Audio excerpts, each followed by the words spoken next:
the priority for the Department of Education at Stormont, for Peter Weir, the Education Minister, and that will be the key test coming up. Another issue, the impact on the two local universities here. Queen's University in Belfast, for example, has said as a result of the change in the way A-level grades are being calculated, it's going to have to ask for 500 to 1,000 extra places for students this year, and that comes at a cost of £4,000 per student. So clearly more decisions to be made by the Stormont Executive, the devolved government, here in the days ahead.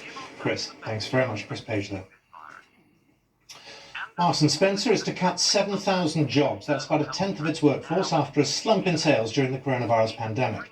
It said staff working in stores, regional management and its support centre will be affected. The posts will go in the next 3 months. Our business correspondent Emma Simpson reports. Marks & Spencer warned the pandemic would change its business. Like other retailers, it's now having to take drastic action to cut costs and respond to the rapid change in our shopping habits. Today, big job cuts, 7,000 roles to go, most of them in its stores, nearly a tenth of the workforce. We're hopeful that any redundancies will be on a voluntary basis. And I think it's about looking at the business case they're proposing, what it's actually based upon. Because I think it's important to remember that the high street is at the centre of our community.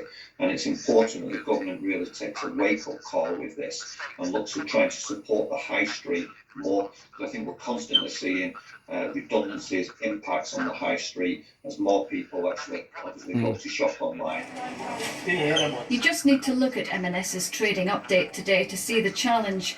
In the 2 months since stores reopened, clothing and home sales are still down 48% on last year, but online sales have soared, up by 39%. Before the pandemic, M&S was already in the midst of a plan to transform its business. The changes have been turbocharged now. Those stores that are traditional stores, bricks and mortar in the high street, are expensive to run. They have huge running rates and costs, and it's not a case that online is without its flaws or that online doesn't have huge operating costs like warehousing and returns to deal with. But if that's the way the consumer is moving, all of these brands have to remedy that, and they have to work to that. That means job losses and restructurings. They're coming thick and fast across our high streets as all retailers race to adapt to the new reality. Emma Simpson, BBC News. Well, Helen Dickinson is the Chief Executive of the British Retail Consortium and joins me now. Good afternoon to you. Hi. This isn't a huge surprise. The number is vast, obviously, but we were talking about problems at M&S long before COVID. Well, I think we were. It was probably even broader than that. We were talking about the transformation in the way that we all shop in the days before COVID. So, our high streets were evolving. There was more beyond retail really being thought about in terms of some shops closing even before we had the effects of the pandemic. So it's really sad to hear the news today. It's not the first retailer with news like this, and I'm sure it probably won't be the last. But the crisis has really of COVID has accelerated some of that change that we were already seeing.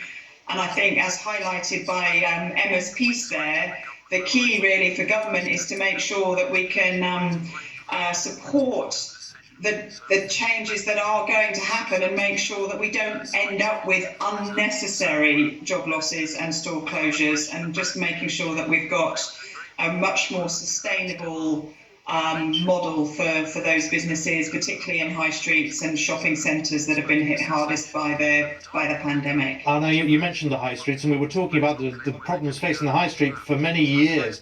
Has this year meant that people are now addressing those problems seriously and trying to find ways around them, or are they just simply succumbing to what many said was inevitable? I'm sure it is a combination of probably both of those, because every situation will be